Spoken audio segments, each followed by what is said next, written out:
उत्तर प्रदेश जनपद के बलरामपुर के सुभान अली की कारगिल लद्दाख के द्रास क्षेत्र में पोस्टिंग थी।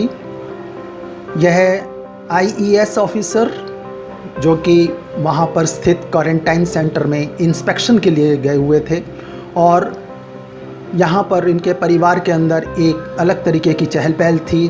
सारा परिवार अलग अलग तरीके की खरीदारी में व्यस्त था, एक अलग तरीके के खुशी के माहौल में सब लोग व्यस्त थे। पिछले माह अचानक 23 जून को इनके परिवार में एक फ़ोन आता है और उस फ़ोन पर सूचना दी जाती है कि आईईएस ऑफिसर सुभान अली लापता हैं। यह खबर सुनते ही पूरे परिवार में एक सन्नाटा सा छा जाता है। वहाँ से यह भी सूचना आती है कि उनकी जीप फिसलकर, जब वह लौट रहे थे तो जीप उनकी फिसलकर खाई में जा गिरी और जीप तो बरामद हो गई है, किंतु ना तो वह और ना ही उनका ड्राइवर बरामद हुआ है या किसी भी तरह की कोई सूचना है, यानी कि वह लापता है। पूरे परिवार में एक कोहराम सा मच जाता है। परिवार के अंदर एक बेचैनी सी छा जाती है। वह अपने स्तर पर संपर्क करने की कोशिश करते हैं उसके डिपार्टमेंट से, वहाँ के ऑफिसर्स से। वहाँ से जो सूचना मिलती है, उनका यह कहना था कि वह इंस्पेक्शन के बाद वह लौट रहे थे और रास्ते में रोड के ऊपर उनकी जो जीप थी वह खाई में जा गिरी। आगे की जानकारी के लिए हम उनके परिवार के, उनके माता पिता, उनके परिवार के लोगों से मिलवा रहे हैं। सुनिए उनकी यह बाकी बातें। सुभान अली को पढ़ाने के लिए जैसा कि आपने सिलाई करके हमने मेरे जब छोटा था तो मेरे 5 साल का तभी हमारे वालिद गुजर गए थे। इधर उधर में मजदूरी करता था लोगों के यहाँ।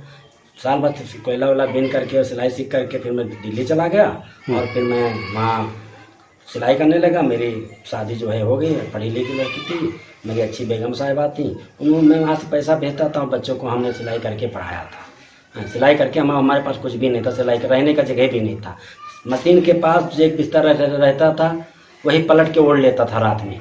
लेकिन बच्चों का हम 6-6 महीना 7 साल भर में गाँव नहीं आता था कि मेरे बच्चों का फीस या खानगी में कमी ना पड़ जाए। 3 लड़की 2 लड़के हमारे पास हैं। बड़ा लड़का दिल्ली हाई कोर्ट पे वकील है। सुभान हमारा जो है आईएएस ऑफिसर हुआ। डीडीए में जो है पहले डीडीए में भी नौकरी किया था, सरकारी नौकरी था, फिर आईएएस में नाम आ गया। लड़की भी हमारी बड़ी बेसी एमएससी कर रखी है और छोटी मझली लड़की भी। सुभान अली आप बता रहे थे कि डिस्ट्रिक्ट हाई स्कूल और इंटर टॉपर, सन 2009 का टॉपर है वो, डिस्ट्रिक्ट टॉपर। वो भी पेपर मेरे पर रखा हुआ है। और उन्होंने 9 साल पहले 10-11 साल पहले बता दिया था। जब मीडिया वाले पूछा कि आप क्या बनना चाहते हैं तो उन्होंने कहा था मैं कुशल इंजीनियर बनना, देश का सेवा करना चाहता हूँ। वो पेपर में अभी भी रखा हुआ 9 का, अभी आप कोई भी देख सकता है। जो लड़का मेरा तब कहा था वो आप इंजीनियर बना और कुशल इंजीनियर बना और देश का सेवा करने गया था वो। तो हमने बड़ी मेहनत मजदूरी करके हमने बच्चों को पढ़ाया। आज भी हमारा कोई हमारे वो नहीं, ये तो साल भर हुआ 1-2 कमरा बनवा लिए और नहीं तो हमारे पास कुछ भी नहीं था, मजदूरी कर रहे थे बस। अभी मेरे एक कैंची का गट्ठा नहीं बिगड़ा हुआ, ये देख ले, फोटो ले लीजिए। अभी कैंची का गट्ठा नहीं बिगड़ा हुआ है अभी हमारा, जो मैं सिलाई कर रहा था। तो अल्लाह पाक का जो मसला है वो हो। लेकिन हमारा बच्चा मुझे मेरे बच्चे को मिल जाना चाहिए। 15 रोज हुआ, आईएएस ऑफिसर है, सरकार के हवाले। इतनी भी मशीन उनके पास नहीं है कि 4 फुट गहरे से बच्चे को गोल लें कि इसमें है कि नहीं। और अगर ऊपर नहीं है तो ऊपर ढूंढें, ऊपर देखें, कंटेक्ट करें। उनकी सीआईडी, उनकी खुफिया एजेंसी सब कहाँ पे है। बेटा मेरा कारगिल में गायब हुआ, पाकिस्तान के बॉर्डर के किनारे गायब हुआ है। तो उसको खुफिया एजेंसी उनका कहाँ चलेगी। मेरा आईएएस ऑफिसर मेरा लड़का था, कोई वैसे नहीं था। अभी तक के सुभान अली के सर्च करने में, ढूंढने में वहाँ की प्रशासन कितना सतर्क रही, आपको क्या लगता है? वहाँ का प्रशासन पहले गाड़ी निकालना था तो हेलीकॉप्टर से वो सब दिखाए थे, निकाल रहे थे, कर रहे थे। लेकिन मेरे समझ में आया कि जब इतना शक्ति वहाँ पर सब कुछ लगा रखे हैं तो 4 फीट पानी के नीचे कोई क्यों नहीं ढूंढ सकता। यहाँ समझ में 4 फुट पानी के नीचे नहीं ढूंढ सकते मेरे बच्चे को, 4 फीट पानी के अंदर ढूंढ ले। ये भी बशीर साहब का ये है कि आपने कैसे घटना क्या हुई थी? देखिए 22 तारीख से ये 22 तारीख को ये घटना हुई है। 22 तारीख को हम लोग फ़ोन मिला रहे थे इवनिंग से, भाई का फ़ोन मिला नहीं। रात भर हम लोग फ़ोन मिलाते रहे। इन लोगों के जो बड़े ऑफिसर्स हैं उनसे भी कांटेक्ट किया था तो कुछ उनके बारे में कोई इन्फॉर्मेशन रात में मिल नहीं पाई। सुबह के टाइम पे रात भर हम लोग फ़ोन ट्राई करते रहे, किसी ने फ़ोन उठाया किसी ने नहीं उठाया, लेकिन कोई माकूल जवाब नहीं मिला।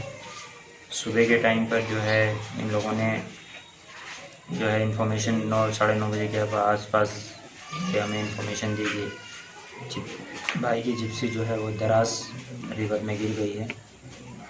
उसके बाद से तो हमारी जो हालत है वो आपने देखी है।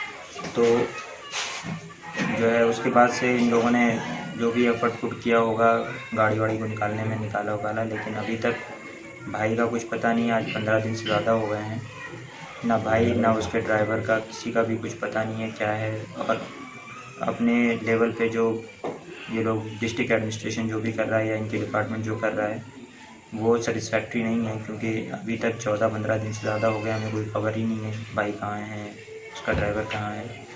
मैं चाह रहा हूँ कि मिनिस्ट्री, डिफेंस मिनिस्ट्री और गवर्नमेंट ऑफ इंडिया इसमें कुछ भी अपना जो भी रिसोर्सेज हैं उनको यूज़ करते हुए भाई का मुझे पता लगाएं। हमने उन्हें भेजा था देश की सेवा के लिए और हमें अभी तक पता ही नहीं हमारा भाई कहाँ है। तो मैं ये चाह रहा हूँ कि जितनी भी मशीनरी गवर्नमेंट ऑफ इंडिया की वो यूज़ करके मेरे भाई का पता लगाएं और उसके ड्राइवर का पता लगा के हमें हमारा भाई लगे। अभी तक के सर्च में उन्होंने क्या किया है? उन लोगों ने जो है शुरू में गाड़ी निकालने में जो भी एफर्ट पुट किया है, उसके बाद से तो बहुत पैसिव एफर्ट रहा है, कोई एक्टिव इस तरह से काम नहीं है। बस वो वेट कर रहे हैं या थोड़ा बहुत SDRF वगैरह जो लोकल लेवल पे लगा रखी है वो लगा रखी है, जो थोड़ा बहुत सर्च कर रहे होंगे, लेकिन कुछ अभी तक माकूल कोई भी ऐसा रिस्पांस नहीं है। बस वो वेट कर रहे हैं, नेचर के भरोसे बैठे हुए हैं कि जब बॉडी ऊपर आएगी तो फिर हम लोग सर्च कर लेंगे तो पकड़ लेंगे। बस इस तरह से उनका एटीट्यूड है इसमें। कुछ समझ नहीं आ रहा क्या करूं क्या नहीं करूं। मैंने जिलाधिकारी को भी यहाँ पे उनको भी ज्ञापन दे दिया है और वहाँ पे भी कांटेक्ट में हूँ उन लोगों से, लेकिन माकूल कोई जवाब नहीं मिल पा रहा है। अभी समझ नहीं आ रहा है क्या करूँ। अभी तक कोई रिस्पांस नहीं है जब तक कि इस तरह से कि मतलब कोई रिज़ल्ट आ जाएगा, मतलब कोई टाइम लाइन नहीं है कि जब तक हम सर्च कर पाएंगे क्या करेंगे, कुछ नहीं पता। Subscribe now and press the bell icon. Never miss an update.